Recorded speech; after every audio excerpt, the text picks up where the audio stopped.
तर्कसंगत फैसला नहीं है। इस फैसले के हम खिलाफ हैं। या तो केंद्र सरकार सीट बढ़ा दे, कंपटीशन कम हो जाएगा तो बच्चों की कोचिंग की आवश्यकता पड़ेगी नहीं। छात्रों पे तो स्वाभाविक तौर पे है, बच्चों पे जो चीज़ें उनकी स्कूल में पूरी नहीं हो रही थी उसके लिए उन्हें कोचिंग की ज़रूरत पड़ रही थी, तो असर तो पड़ने वाला है। इसलिए मेरा ये मानना है कहीं से भी ये न्याय संगत नहीं है कि सरकार जो ऐसे मना कर रही है। बिहार में कोचिंग वाले किसी तरह के पाठक के नियमों से लड़कर खुद को बचा ही थे कि अब केंद्र सरकार ने उनके लिए नया फरमान जारी कर दिया है। इस फरमान के मुताबिक अब कोचिंग संस्थान वाले अपने यहाँ 16 वर्ष तक के बच्चों का नामांकन नहीं ले सकेंगे। अमूमन देखा जाता है कि इस आयु वर्ग के छात्र 11वीं और 12वीं में पढ़ रहे होते हैं और दरभंगा तो विशेष रूप से 11वीं और 12वीं के कोचिंग संस्थानों के लिए ही जाना जाता है। लेकिन सरकार के इस फैसले के बाद न केवल शिक्षक बल्कि छात्रों और उनके अभिभावकों की परेशानी बढ़ गई है। शिक्षकों की परेशानी का कारण तो जग जाहिर है, लेकिन अभिभावकों की परेशानी ये है कि अब उनके बच्चों को पढ़ाई के दौरान होने वाली समस्या को कौन सुलझाएगा।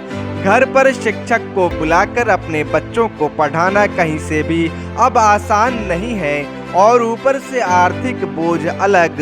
ऐसे में आज हमने केमिस्ट्री के प्रसिद्ध शिक्षक मन्नू कुमार, फिजिक्स के नवनीत भार्गव और जीव विज्ञान के शिक्षक डॉक्टर मनोहर से बात की है।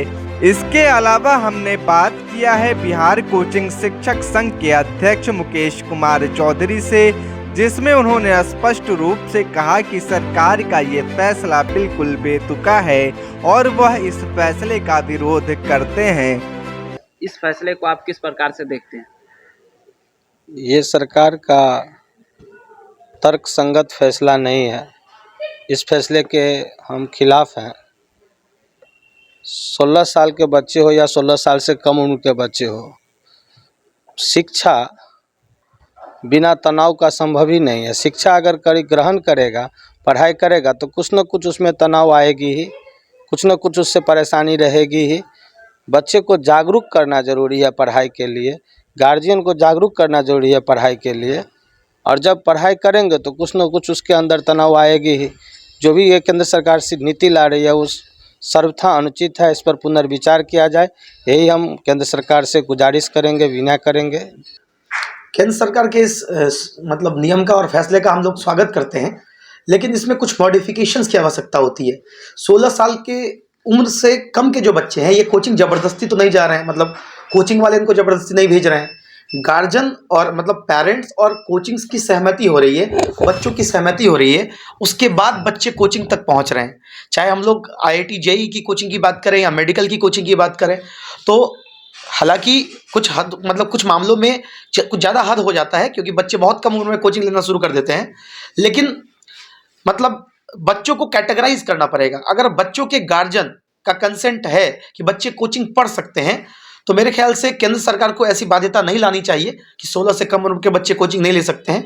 हाँ, कोई प्रेशराइज नहीं करे बच्चों को कि बच्चे कोचिंग लें, लेकिन गार्जियन के कंसेंट से अगर कोई बच्चा किसी कॉम्पिटिटिव एग्जाम के लिए कोचिंग लेना चाहता है, 16 साल से कम उम्र का बच्चा, तो इसमें अगर गार्जियन सहमत है, बच्चे सहमत है, तो बिल्कुल उनको कोचिंग देना चाहिए और प्रोवाइड करना चाहिए। क्या लगता है कि केंद्र सरकार की इस नियम के पीछे क्या कारण रहा होगा?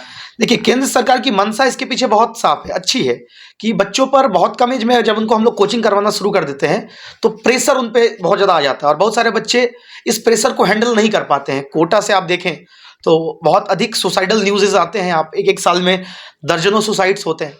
तो इन चीज़ों को देखते हुए, इनके आलोक में अगर हम देखें तो इस न्यूज़ का मैंने आपको पहले ही कहा कि इस न्यूज़ का हम लोग स्वागत करते हैं, लेकिन इसमें मॉडिफिकेशन की आवश्यकता है, कोचिंग प्रणाली में परिवर्तन की आवश्यकता है। जहां कोचिंग प्रणाली में काउंसलिंग्स को इंट्रोड्यूस करना चाहिए, बच्चों को जो है करियर ओरिएंटेड हम लोग बहुत कम उम्र से पढ़ाने लगते हैं। 16 साल से कम उम्र के बच्चों को कोचिंग दीजिए, कॉम्पिटिटिव कोचिंग दीजिए, लेकिन साथ ही साथ इस बात का ध्यान रखिए कि एकेडमिक्स में नॉन एकेडमिक चीज़ों को, फन के चीज़ों को, एक्टिविटीज़ की चीज़ों को भी आप इन्वॉल्व करिए।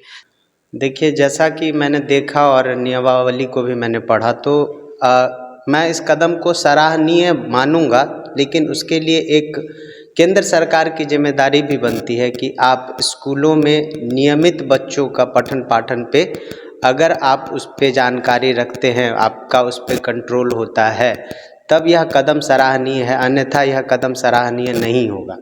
रही बात कि कोचिंग संस्थानों का इसमें जो योगदान था, जो बच्चे जाते थे जहाँ तक, तो बच्चों का कहीं ना कहीं उससे जो एक्स्ट्रा नॉलेज जहाँ तक उनको ज़रूरत होती थी स्कूल के बाद, तो वह पूरी हो रही थी।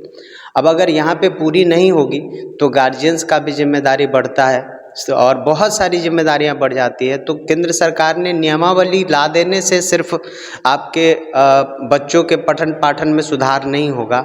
हाँ, ये एक कोशिश इस तरीके से भी की गई है, जैसा मैंने देखा कि बच्चों के ऊपर लगातार प्रेशर बढ़ता जा रहा था, जिससे बहुत सारे बच्चे कम ही उम्र में मानसिक दबाव के शिकार हो रहे थे।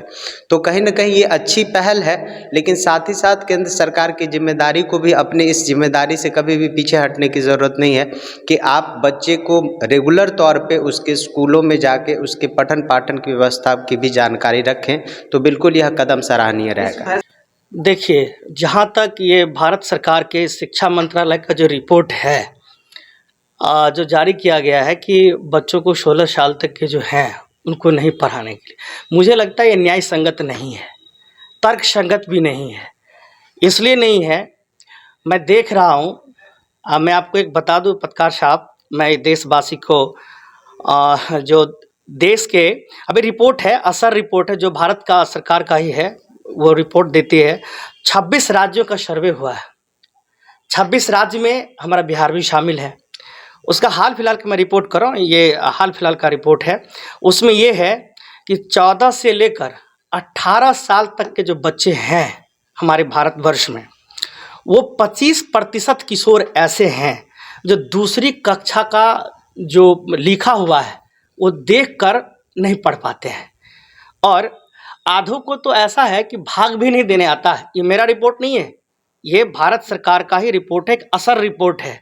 आप देखेंगे अखबार के पन्नों में लहराता हुआ ये मिलेगा। अब रही बात जो मतलब भाई पढ़ाना न्याय संगत है या नहीं है, लेकिन मेरा ये मानना है कहीं से भी ये न्याय संगत नहीं है कि सरकार जो ऐसे मना कर रही है। मेरा मानना है कि सरकार को इस पर विचार किया जाना चाहिए, सोच विचार कर सरकार को ग्राउंड देखना चाहिए, ग्राउंड पर जाकर सर्वे करवाना चाहिए, तब पता चलेगा कि हकीकत क्या है।